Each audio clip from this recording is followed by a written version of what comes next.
milking, peak milking 450 cows, wintering about 460, 465 on 200 hectare milking platform. We're roughly probably a system 3, feeding maize silage and palm kernel blend in the shed. Looking to try and push to that 500 milk solids a cow, which we're on track for this year. We've got a team of 2 full-time plus myself on farm, and my wife Amber, who does all the business administration and does help out on the farm from time to time. We bought both AIMER and the collars on pretty much at the same time, so sort of a bit of a drop in the deep end for us, because we were doing everything still basically with just minor and a pen and paper. Yep. But yeah, seen massive gains for us, both time wise on farm and production wise. This season we're 33% up for the season so far, so putting that down to a lot of the tech and the information we're now getting, making good decisions and utilising that data. Yeah.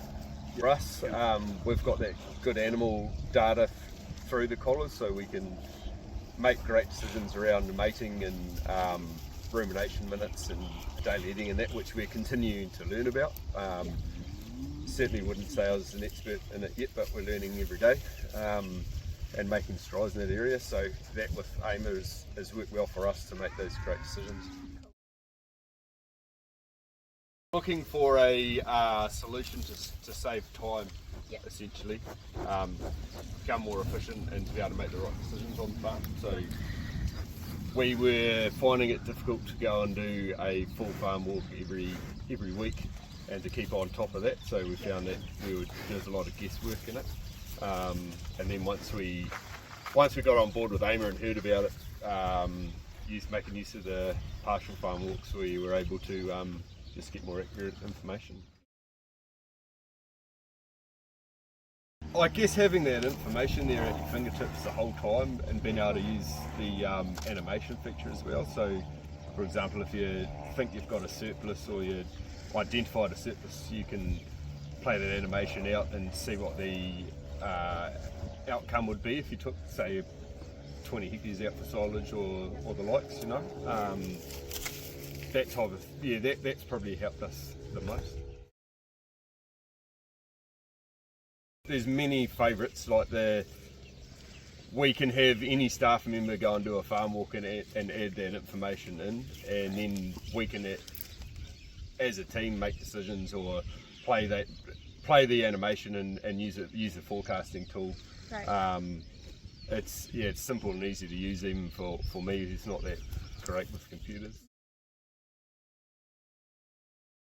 Well, it does come down to that labour saving, really. We're all looking for tech on farm now that is going to save us time and have the information where we need it, and we're looking to try and get 1 to 2% gains all the time out of our farming practice. You know, like, we're not going to see those massive big jumps in production all the time, but if we can do little things to make things easier and make good decision making, this is what's helping us. Looking forward to the drone technology.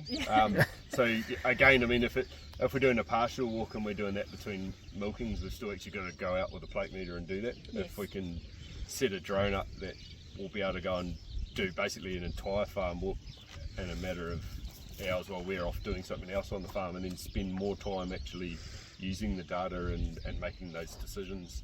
Well, then that's a bonus as well.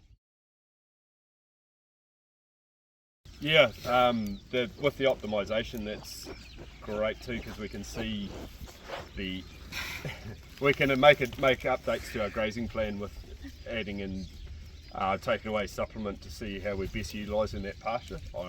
Pasture's pasture's king around here, so you know, if we could do it all with that, we would, but we can't.